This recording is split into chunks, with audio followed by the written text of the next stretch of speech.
L-Evanġelju ta' Sidna Ġesu Kristu skont San Ġwan. Kap 11. Kien hemm wieħed marit, Lazzru minn Betanja, ir-raħal ta' Marija u oħta Marta. Marija kienet dik li dilket il-mulej b'żejt fuq u xuttatlu riġlejh b'xuxita. U Lazzru, il-marit, kien huwa.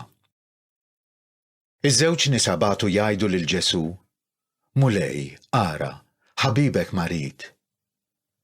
Meta sema l-aħbar Ġesu qal: Din mhijiex marda tal-mewt, iżda għall-glorja ta' Alla, biex biha tingħata glorja lill-liben ta' Alla. Ġesu kien iħobbhom lil Marta u lill-oħta u lil Lazzru. Meta sema li dan marad, baqa' jumejn oħra fejn kien, u mbagħad qal lid-dixxipli: Ejjew nerġgħu immorru l-ludija. Qalulu d-dixxipli: Rabbi, il-lud għadhom kemm kienu qegħdin ifittxu li ħaġruk u int reġa' sejjer hemm? Weġibhom Ġesu: Mhux 12 siegħa fiha l-ġurnata. Sakemm wieħed jimxi binar ma jitfixkilx, għax ikun qiegħed jara d-dawl ta' din id-dinja. Imma jekk jimxi bil-lejl jitfixkel, għax ma jkollux dawl. Għallilhom hekk u mbagħad is-sokta jgħidilhom: Ħabibna Lazzru rieqed, iżda ħammur u nqajmu. Qalulu d-dixxipli: Mulej, jekk kienu rieqed, jiġifieri se jfieq. Iżda Ġesu kien tkellem il-mewt tiegħu u huma ħaduha li kien qalilhom fuq l-irqad ta' meta wieħed ikun binas.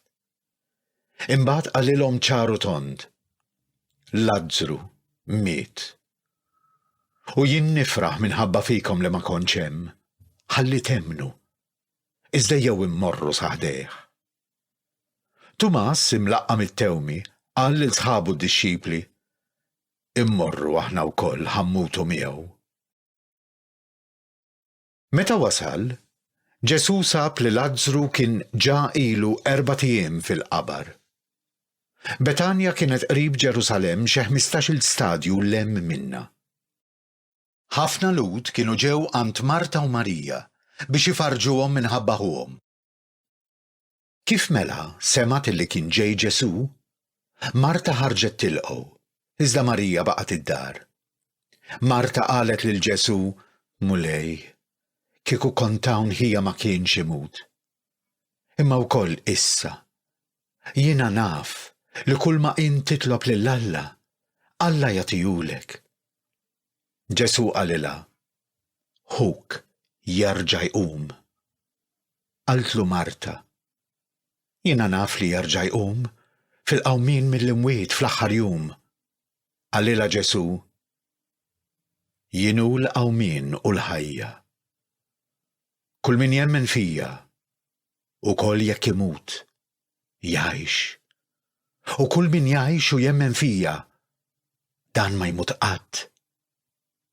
Temnu inti dan? Iva mulej, weġbitu. Jiena nemmen li inti l-Messija, li benta Alla, dak li ġie fid-dinja. Kif qalet dan, marret issejjaħ lill-oħta Marija u minn taħt l-sin qaltilha: Li mallem hawn u qiegħed isejjaħlek. Dik malli semeta qamet minnu fih u marret ħdejh. Ġesu kien għadu ma daħalx fir-raħal, imma baqa' fejn kienet ġiet tiltaqa' miegħu Marta. Il-lut li kienu d-dar ma' Marija biex ifarġuha, kif rawha tqum malajr u toħroġ marru warajha, għax tħajluha sejra lejn il-qabar biex toqgħod tibki hemm.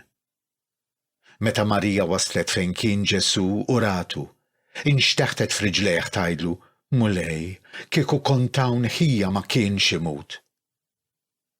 Ġesu kif ra lilha tibki u l-lut li ġew magħha jibku wkoll, ħass ruħu mqanqal u tħawwad ħafna. Fejn qedtuh? Staqsihom. Huma wiġbuh: Mulej, ejja u ara. U Ġesu beka. Għalhekk il-lud qalu: Ara kemm kien iħobbu. Iżda xi wħud minnhom qalu: Ma setax dan il-bniedem li fetaħ għajnejn lama jagħmel ukoll li dan ma jmutx?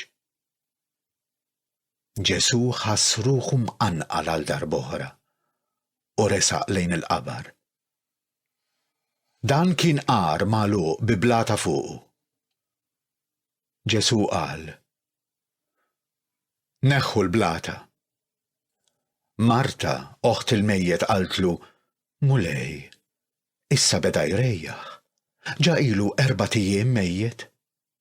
Għalilha Ġesù: Ma tlekx li jekk inti temmen tara l-glorja ta' Alla. Imbagħad neħħew il-blata.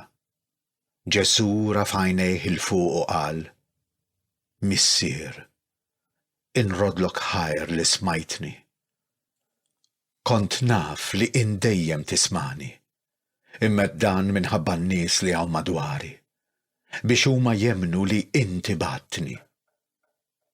Kif qalek, għajjat bleħen għoli: Lazzru, oħroġ! U dak li kien mejjed ħareġ, bidejh u riġlejh infaxxati u b'maktur ma' wiċċu.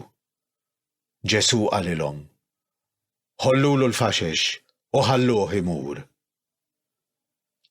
Ħafna mill-lut li kienu ġew għand Marija u raw dak li għamel Ġesù emmnu fih. Imma xi wħud minnhom marru għand il-Fariżej u qalulhom x'kien għamel Ġesù. Għalhekk il-qassisin il-kbar u l-Fariżej laqgħu is-Sinedri u qalu: X'sejrin nagħmlu? Għax dan il-bniedem qiegħed jagħmel ħafna sinjali. Jekk inħalluh sejjer hekk, kulħadd jemmen fih u jiġu r-Rumani u jeqerdulna kemm it-tempju u kemm il-ġens tagħna. Imma wieħed minnhom, Kajfa, li kien il-qassis il-kbir dik is-sena qalilhom: Intom ma tafux xejn. Anqas ma intom tqisu li jaqblilkom jekk imut bniedem wieħed għal poplu u mhux jinqeret il-ġens kollu. Issa dan ma qalux minn moħħu.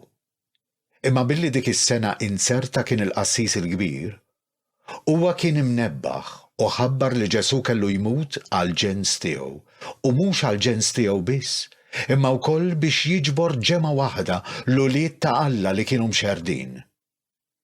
Minn dakinhar il-qudiem bdew jiftehmu bejniethom biex joqtluh. Ġesù m'għaddiex aktar bid-dier f'nofs il-lud, imma telaq minn hemm lejn il-kampanja qrib id-deżert f'belt jisimha Efraim u qagħad hemmhekk mad-dixxipli tiegħu.